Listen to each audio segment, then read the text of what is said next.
한 주간도 평안하셨습니까? 오늘은 요한복음 6장 5절에서 13절 중심으로 해서요. 이 기적이 일상이 되는 삶이라는 제목으로 우리 하나님 말씀을 같이 나누겠습니다. 오늘은 날씨가 굉장히 참 좋은 것 같아요. 아침에 아주 서늘하고요. 그래서 지난주까지는 이 반팔 입었는데 오늘은 이렇게 윗도리를 입었습니다. 우리 모든 성도님들 이 환절기 때에 정말 더 건강하시고 하나님의 은혜가 더 풍성하기를 축복합니다. 예수님께서 이 땅에 오셔서 행하신 많은 그 기적들이 있지만 이 복음서에 모두 기록된 사건은 몇 개 안 돼요. 이제 마태, 마가, 누가, 요한복음 이 모든 복음서에 기록된 사건으로 이 오병이어의 기적을 들 수가 있습니다. 그만큼 의미가 있고 중요한 기적이라는 것이죠. 자, 먼저 이 오병이어 사건은 물고기 2마리와 보리떡 5개 정도의 이 적은 분량으로 장정만 5,000명 먹인 사건이죠. 너무나도 우리의 성도님들 잘 아십니다. 근데 만일 이러한 기적이 지속되었더라면 당시 유대인들의 먹는 문제는 완전히 해결될 수 있었을 거예요. 그렇죠? 매일같이 이런 기적이 일어난다면 그 당시 굶주린 사람들이 먹는 문제가 해결되겠죠. 그런데 예수님은 이런 기적을 행할 능력이 있음에도 불구하고 3년간의 사역을 통해서 오병이어와 같은 기적을 딱 2번밖에 행하지 않았어요. 오병이어 기적, 그리고 또 보리떡 4,000명을 먹인 그런 사건이 있었죠. 자, 분명히 당시에 먹는 문제가 해결되지 않는 가난한 자들이 참 많았죠. 지금도 사실 먹는 문제가 해결되지 못한 나라들이 많은데 그 당시에는 오죽하겠어요. 그래서 기적을 계속 행하면 먹는 문제로 고통을 받는 이 가난한 자들에게 큰 도움이 될 것은 분명해요. 그러나 주님은 이 먹는 문제를 해결하기 위해 기적을 행하지는 않았습니다. 한두 번 행했지만 기적을 지속적으로 행하지는 않았어요. 그렇다면 왜 그런 능력을 계속해서 사용하지 않았을까요? 오늘날의 이 기후재난이나 내전 등으로 굶주리는 사람들, 특히 영양실조에 걸린 아이들이 많습니다. 전 세계 곳곳에 있습니다. 그렇다면 그 문제 해결을 위해 기적을 계속해서 행할 필요가 있지 않았을까요? 당시에 이 유대 땅에 있는 많은 사람들이 있는데, 그런데 주님은 그렇게 행하지 않았어요. 사실 마귀가 예수님을 이 문제로 시험했었죠. 이 돌들로 떡이 되게 해라. 그러면 배고픔의 문제가 해결된다. 그런데도 주님은 이렇게 말씀하면서 거절했죠. 사람이 떡으로도 살지만 떡으로만 사는 것이 아니라 하나님의 입에서 나온 모든 말씀으로 산다. 사람은 단순히 먹고 사는 그런 존재가 아니라 하나님의 영을 충족시키는 그러한 영적인 존재다. 말씀으로 우리가 살아야 된다. 그렇게 대답하셨어요. 자, 그것은 기적을 통해 필요한 것을 얻는 자들의 관심이요. 하나님의 구원이 아니라 자신들의 필요와 원하는 것에만 집중되기 때문에 예수님께서 계속해서 이 배고픔의 문제 해결하도록 이 기적을 행하는 것을 거절한 것이에요. 예수님이 이 부분에 대해서 26절에 이렇게 말씀하셨어요. 내가 진실로 너희에게 이르노니 너희가 나를 찾은 것은 표적을 본 까닭이 아니요 떡을 먹고 배부른 까닭이니라. 주님이 복음을 선포한 후에 갈릴리 호수 건너편에 갔을 때 많은 사람들이 도보로 예수님 있는 곳에 찾아왔죠. 그런데 예수님을 찾아온 이유가 무엇입니까? 하나님 나라의 관심, 구원에 대한 관심 때문이 아니었어요. 오로지 먹는 문제 해결을 위해서요. 곧 내가 원하는 것을 충족받기 위함이죠. 그래서 주님은 더 이상의 기적을 행하지 않은 것입니다. 대신 예수님은 하나님 나라와 의를 구하는 자에게 이 모든 것을 너에게 더하시리라. 그러면서 나와 같은 기적을 또한 행할 것이고 더 큰 것도 행할 것이라고 말씀하셨어요. 곧 기적이 일상이 되는 삶을 말씀한 거죠. 제가 예전에 섬겼던 교회에서 캄보디아에 지금도 캄보디아가 그렇게 넉넉하게 살지는 않지만 벌써 오래전 전에 이 캄보디아에 갔을 때 참 어려웠습니다. 특별히 이 캄보디아에서 한 3시간 정도 떨어진 찌에띠엘이라는 마을을 교회에서 선정을 해서 한 그 7년간을 가서 도와줬어요. 제가 그때 5년째 돕는 그 시점에서 제가 그곳을 가게 되었는데, 그 마을을 선정한 이유가 그 지역에서 가장 어려운 곳이었기 때문에, 마을이었기 때문에 그때 그 마을을 선정한 거예요. 제가 이제 5년째 때 가가지고, 이들이 이제 그 현지인 그 대동에서 갔죠. 그래서 기도 제목을 물어보면요. 참 저희들이 그 이해할 수 없는 그런 기도 제목이에요. 뭐냐면 하루에 2끼 먹게 해달라는 게 기도 제목이에요. 아니, 우리의 생각에는 기도 제목이 뭐냐면 만약에 어떤 그 어려움이 있다면 물질적인 어떤 해결하면은 보통 예를 들어서 이 2끼 먹게 해달라고 기도 제목을 내는 사람 없잖아요. 그런데 기도 제목은 여러 집에서 기도 제목이 뭐였냐면 하루에 2끼 먹게 해달라고, 이게 기도 제목이었어요. 그만큼 가난한 마을이었어요. 그리고 5년째 때 갔기 때문에 그때 처음으로 복음을 전했습니다. 복음을 전했어요.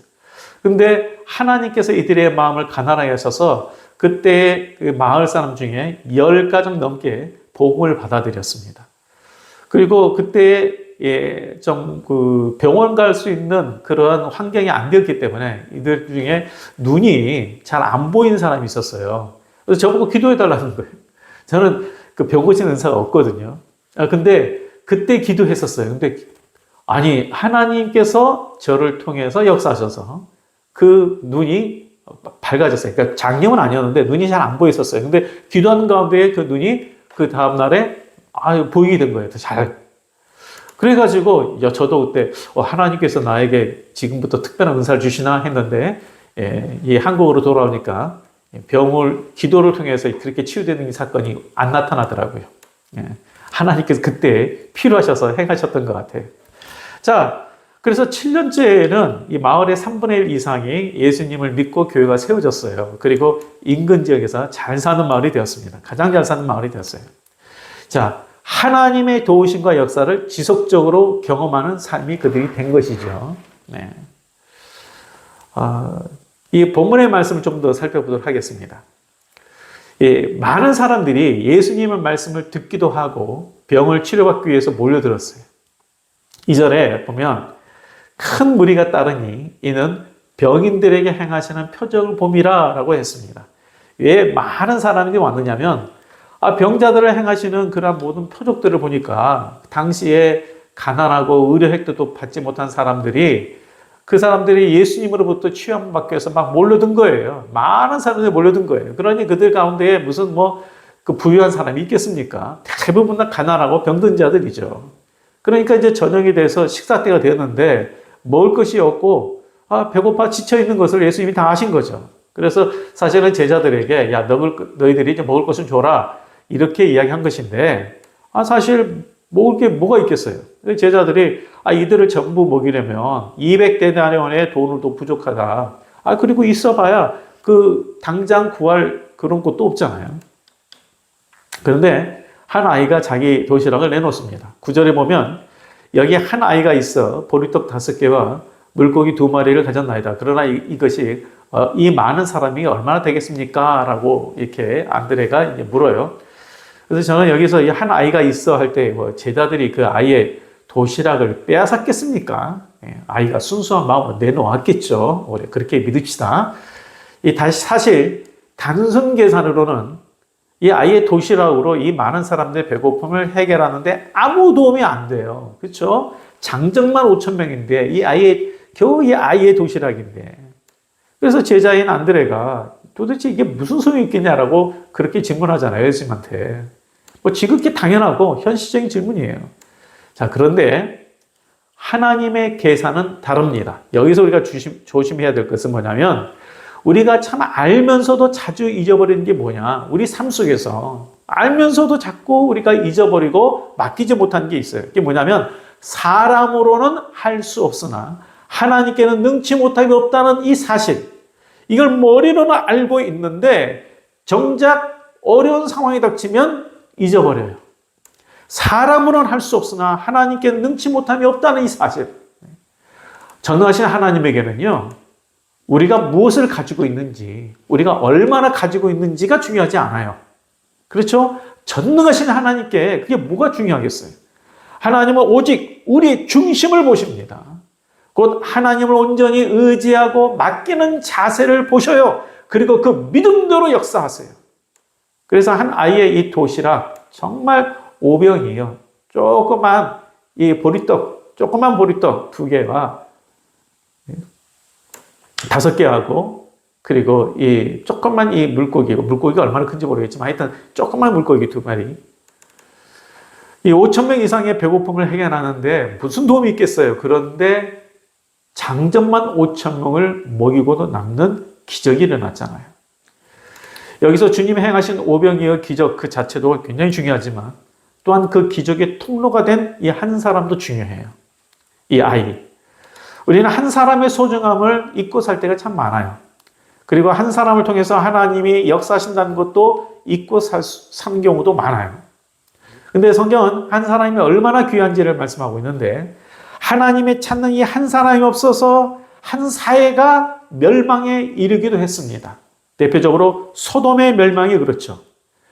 그 땅을 변화시키지는 못한다 할지라도 죄악에 대해서 안타까워 눈물 짓는 의인 10명을 찾지 못해서 심판을 당했어요. 또한 하나님은 한 사람을 통하여 나라와 민족을 구원하기도 합니다. 요셉 한 사람을 통해 기근에서 이집트와 근방의 나라들이 구원을 받았습니다.